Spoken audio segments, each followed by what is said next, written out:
Welcome back everyone to Skirmishing 102, where we are back here in Dolgodor for breaching the Necromancer's gate, where this time we are going to do it at duo mode. Now, as in last week where we ran the skirmish in single player, we did it once in red line and once in blue line. So I am back here doing it in blue line. And the idea there is that next time we will do it again in red line so that we can get a comparison between the two. So far we are getting through the mobs. Now of course the duo mode is essentially nerfed small fellowship mode, so we do have that. Thus, it'll be a little bit easier for that reason. Okay, let's see how that works. Now, I am trying to try a new game here. I have not used the resounding challenge before, and someone recommended that against the shepherd, so I'm trying to see if I can find a convenient way in which to do that gambit. And since that is a tanking gambit, I do need to learn it, especially considering that last week I was trying out the new raid with a group, and they decided to have me help in tanking it, and I think that if I am going to be tanking that raid, I better be learning the tanking gambits? These gambits that I have never bothered learning before. So it's very, very useful for things. It's at least a tanking gambit in blue line. Hey, Flax, could you shoot a couple of arrows? Not that Flax is going to make a big difference in this case, considering that soldiers are not exactly at their best height of performance. Yeah, the Echo of Death takes a lot longer in this particular case. Oh, hey, oopsie daisy. I missed one. It's probably not a good idea to go around attacking an Echo of Death when you've got other mobs in the area. I'm surprised we didn't get attacked by it and had to fight both at the same time. I mean, even there I was... Really? Okay, that wasn't very effective in getting out of the way. I was treating it as if I were in the single player mode and not running immediately to the side. Oh, and we got one of these guys. Well, yeah, that's the first big problem that we've got here, is that we've got these crazy leech wardens, and it looks like he's leeching power. Oh, it looks like the totem is down. Good. Now, I don't exactly like having that... Where is it? We've got those ranged battlers, and you know how much I hate those ranged Oh, come on. Well, I have to get out of the range of that stupid totem anyway. So now who is... Oh, Defiler. That's right. The one thing you have worse than a javelin tosser is a Defiler. Now, at some point I should do a test without... at single player without the soldier, and compare how it works with the soldier versus without the soldier at all. Now, I know in red line the soldier is useful in taking off a little bit of the heat. In fact, I think that usually that's all that the soldiers tend to be useful for.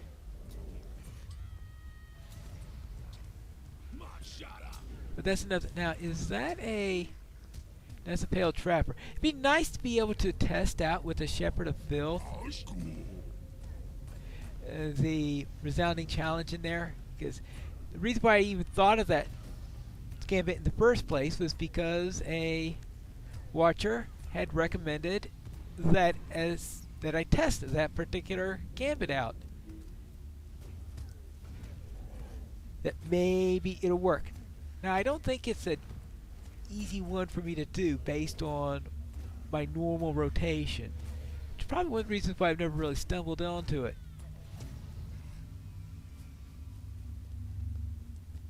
But if it does work, then I could bring that into my rotation when I am dealing with a shepherd of filth. Now I do have a pale trap. I'd be careful here. Oh yes. He had this, that's a slow or something really weird like that he likes to put on you there. Well, that's right, he put you as slow so you have trouble getting out of that stupid trap that he laid down. What does this trap do? Oh, of course it disappeared. Well, you'll just have to carry on and see what we've got. We're going to see a few lieutenants here that we don't normally see in single player, such as that Leech Warden. So that's one of the things that you have to take into account when you're trying to solo a duo skirmish. And if things go well, which I suspect things will go reasonably well in the duo one, then we'll try it again at Small Fellowship, which is the baseline that they used for the duo mode.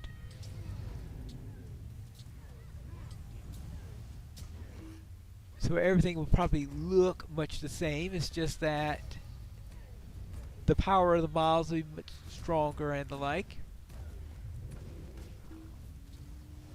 And now your turn. Now what could be a problem is I'm trying to remember whether or not breaching Necromancer's gate on the counterattacks, if there's a time limit on killing the mobs in the counterattack. Because if there is, then that means if I'm slow, such as playing a blue line warden, and killing all the mobs, then I may be facing 2 waves at the same time. I guess there's one way to find out on that matter.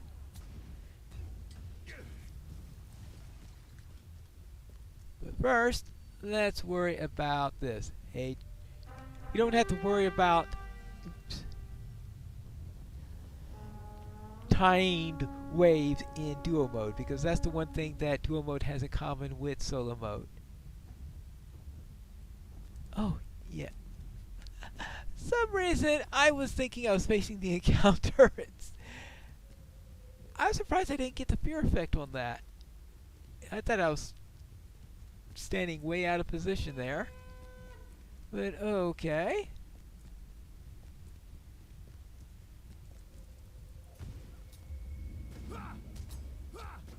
And now we get you. And you. And you. Oh, he's an elite. Alright. We can deal with that. At least I hope we can deal with that.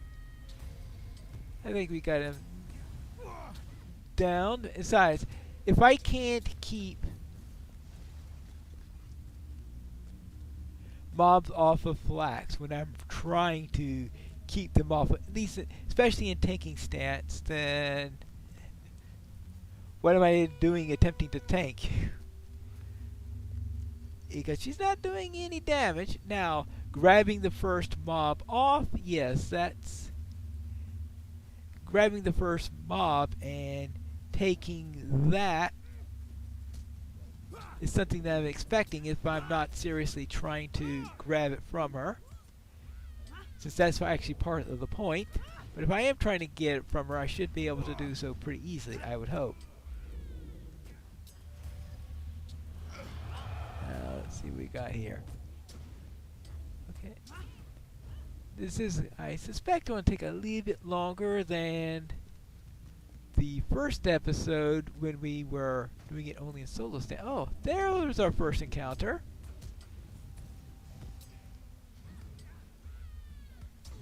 I think I am using Resounding Challenge a little bit overly, but the idea is to try to get it into my system and memory. Using it against 2 mobs isn't exactly what I call efficient use of power.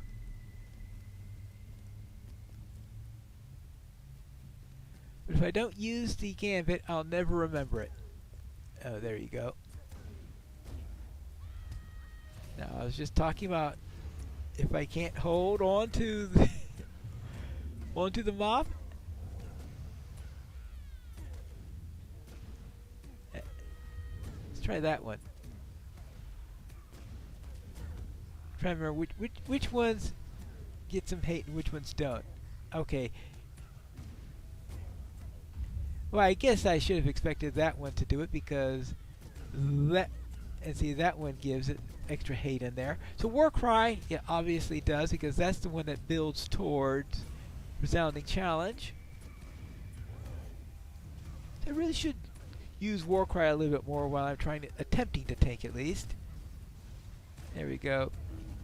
Ah, well, I got through that, and now it is your turn.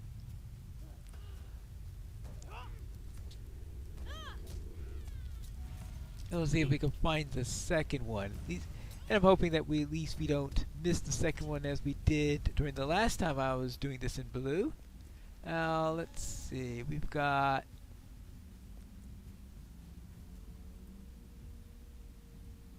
yeah, Hardy. Alright. So we'll have signatures of occasional elites here, but they are nerfed elites and nerfed signatures. Oh, a Shepherd of Filth. Good. This is exactly what I wanted. An opportunity to test the Shepherd without any other mobs in the area.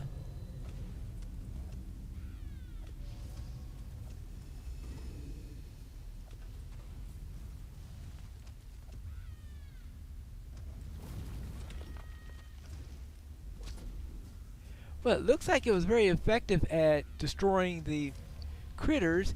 The only question is whether or not I could get it off fast enough, because that's a 4-builder gambit. Now, in that case, I did have the masteries available, so I could have used the masteries, since it's the last 2 masteries that will build that one up.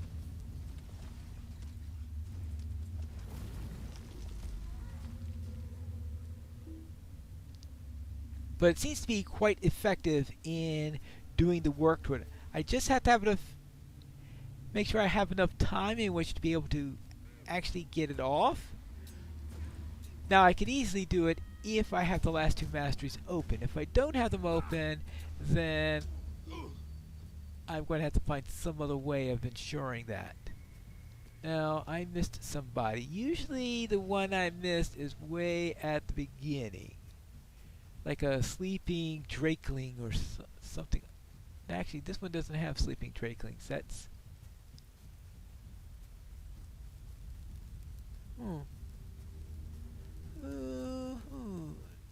Did I miss somebody? You... Oh. I thought I checked that place. Oh, well. Obviously, I didn't check it close enough. There we go.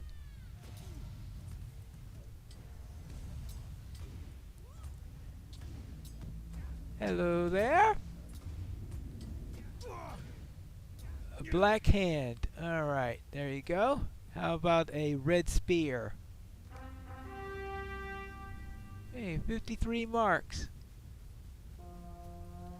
Now, this is our first double counterattack.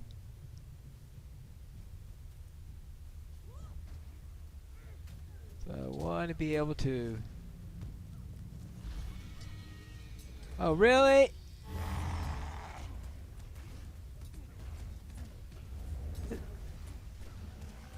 I didn't remember him having a heal. Maybe it's some of those things only in the group runs. The hardy ones and higher are probably the ones that have the heal. That would make sense. I don't know, maybe I should check my skirmish guide and see what I had in there. There we go. And what do we have there? Oh, a wound taker.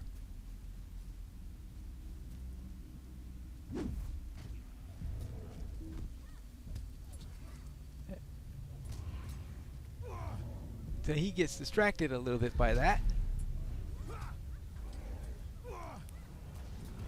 I suppose a little spear could distract him. No, I mean him trying to heal people, I guess that would take his attention away from attacking me a little while. Now, it does mean that some of the damage I did to the others is less useful, but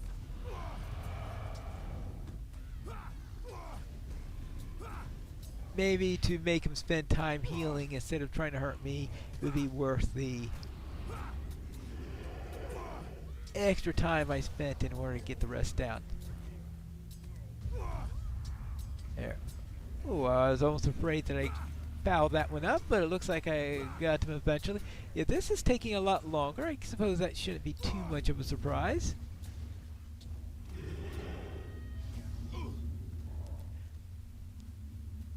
I suspect that 3 is going to become the limit eventually, where it's just going to become way too long once we get past 3.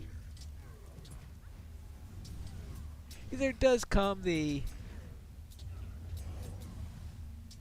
cost versus benefit on how long it takes to do it versus what extra rewards you get. Now, maybe doing it once at 6 just to say that you've done it, but outside of that, oh.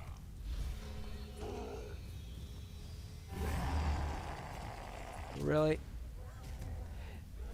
That's a bit of a problem there, because when they nerfed the interrupts from wardens, I think when they did the update,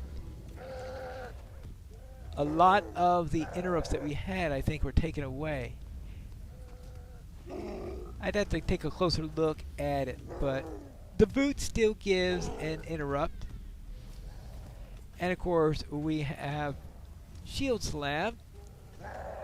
I'm not too sure if there are any other interrupts other than that, because the other ones in the chain after the boot seem not to have interrupts anymore, like Wall of Steel or anything like that. Or at least they haven't in any times I attempted to do it. Oh. Really, you're just throwing fireballs at me and me not noticing. Okay, maybe he wasn't throwing fireballs, but he was being annoying. Alright, see, that was that one. So we have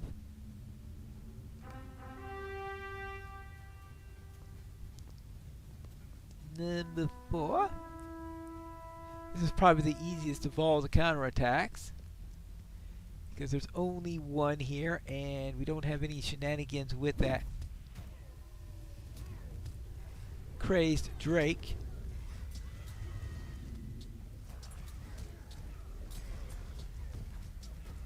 There you go.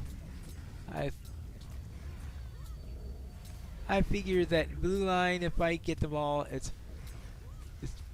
it's tanking practice. If I get them all in red line, it's probably death. That's where the difference with the lines. Now let's see. The sulfur soldiers, right, so that is, I suppose, upstairs. Well, then let's head on up there and find out if that's the case. I was sort of looking around just in case I was expecting that Gorthrog to be here, even though he won't be here because that's not the encounter that we've got over here. The encounter that we have over here is with this.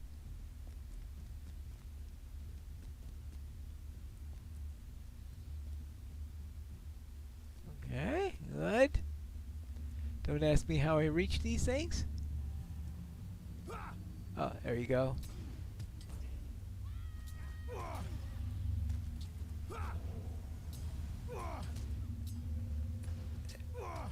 Agardur.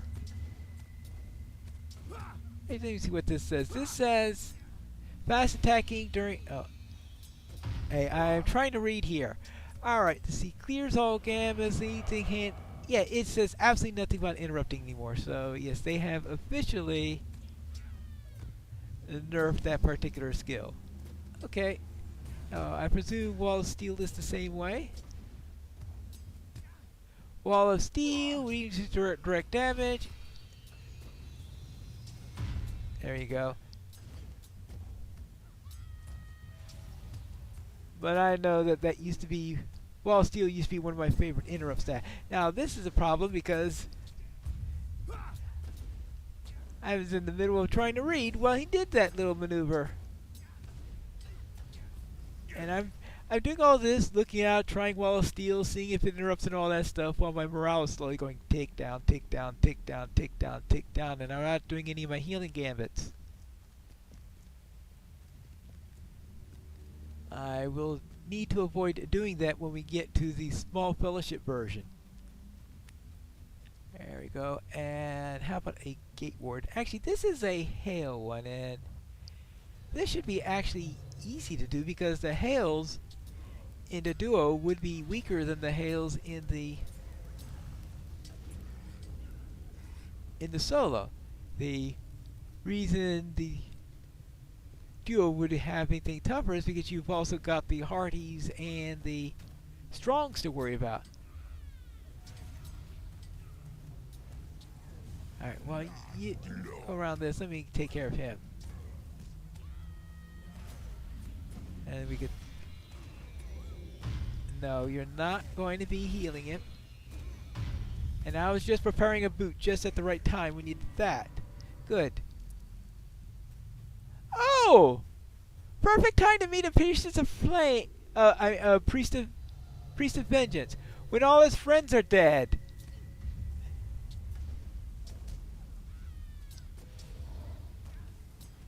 Because he throws a reflect on one of his allies, and last thing we need right now is to be facing lots and lots of enemies with reflex on them. Fortunately, he only puts it on one of them, but you be sure that that one is the one that all the hunters had targeted. At least that's the way it feels like all the time. Oh, actually, I need to stay to the side here. So that when the beast goes by, I am not in range of the nasty attack.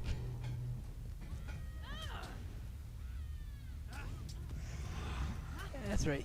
You could attack me from there.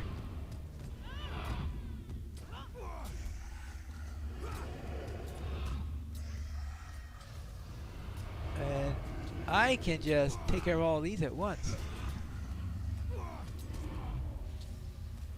It looks like I'm able to get through these fast enough. Actually, that's right, because we won't get a... Oops. I should not be throwing spears at the Echo of Death yet. Now, the tricky thing, of course, is going to be the second counterattack, where they're going to be coming out all fast and furious, while I probably have Death's Echo still on me, but there is nothing I can do to prevent that at the moment. Well, alright. I can retreat down the stairs and wait hopefully long enough in order to get this. Oh, of course, he puts on a fresh Death's Echo just as he dies. Well, let's see. Alright, let's see if I could hold back on that for a moment.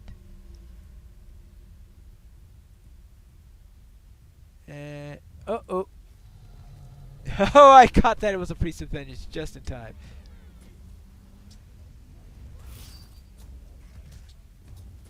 Now, fortunately, the Onslaught is able to give me more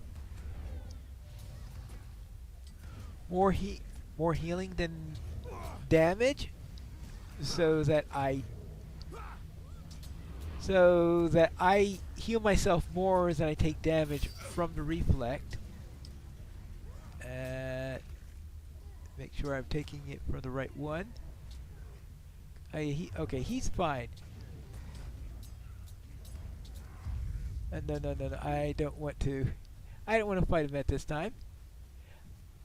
CK is a little bit long. Okay, it's dropped.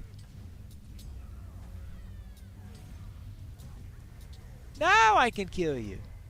Now, of course, usually when I am doing that, I've got other on me, so it's the fact that I am leeching for more than one, I think, that counteracts it. So I suspect if I were fighting just one foe, I would wind up killing myself if I attempted to